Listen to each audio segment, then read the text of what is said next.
Halo teman-teman, bertemu lagi dengan saya di IRC 13 Channel. Apa kabar semuanya? Semoga Anda dan kita semua baik-baik saja. Tetap semangat menjalankan aktivitas hidup.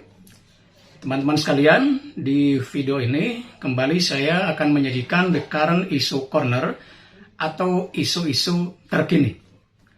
Untuk isu kali ini, saya akan berbicara tentang buruknya komunikasi publik politisi di negeri ini ya.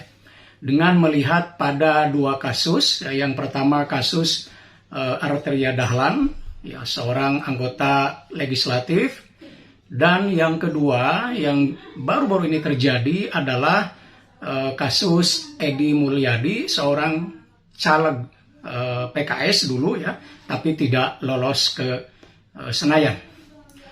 Nah, dua kasus ini akan saya lihat dari sisi komunikasi publik.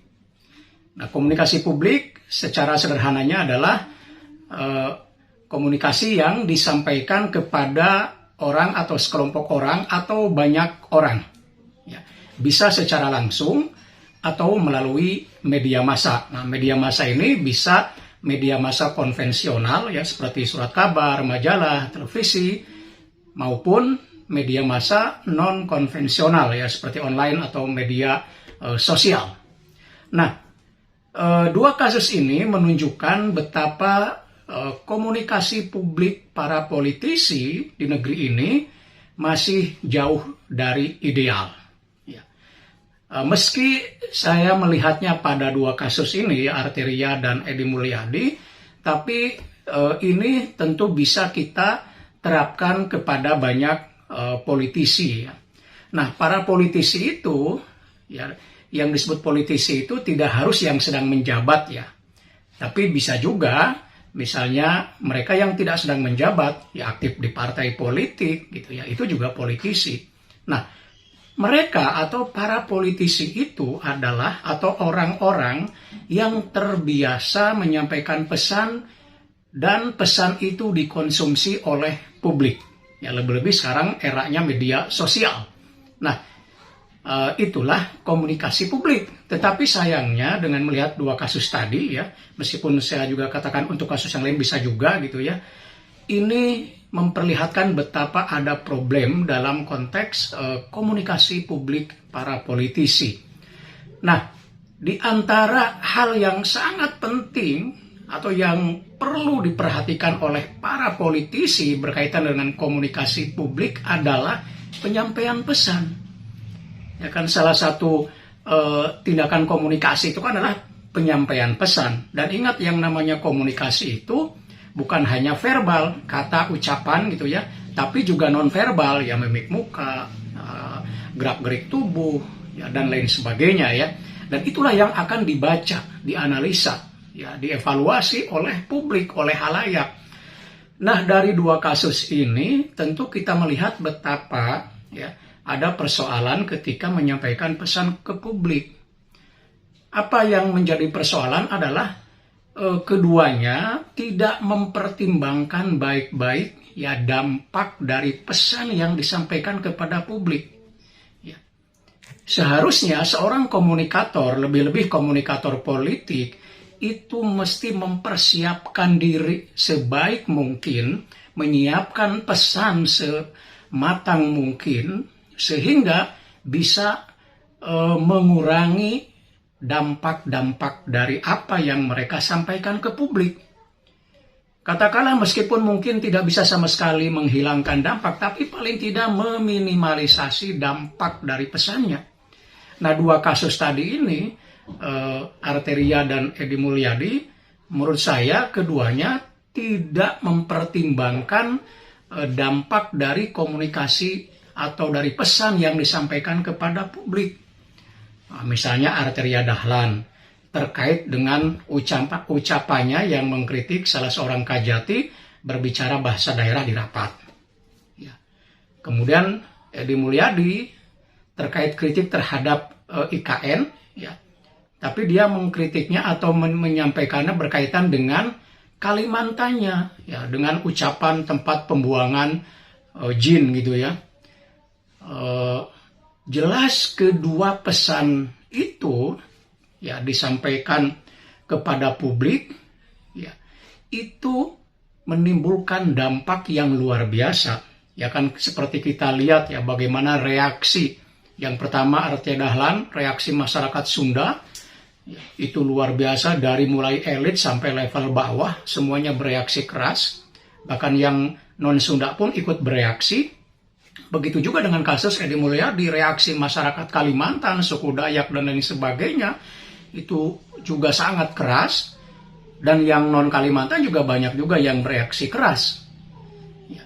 Ini karena apa? Karena dampak dari pesan yang disampaikan oleh keduanya, yang menurut saya ini tidak diperhitungkan, maksud saya tidak dipersiapkan, tidak dipikirkan matang-matang dampak dari ucapan-ucapannya itu.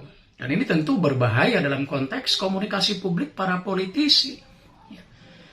Dan yang lebih berbahaya lagi sebenarnya bahwa dampak yang bisa ditimbulkan bukan hanya bersifat individual ya, tapi juga bisa berdampak pada lembaga, dalam hal ini partai politik.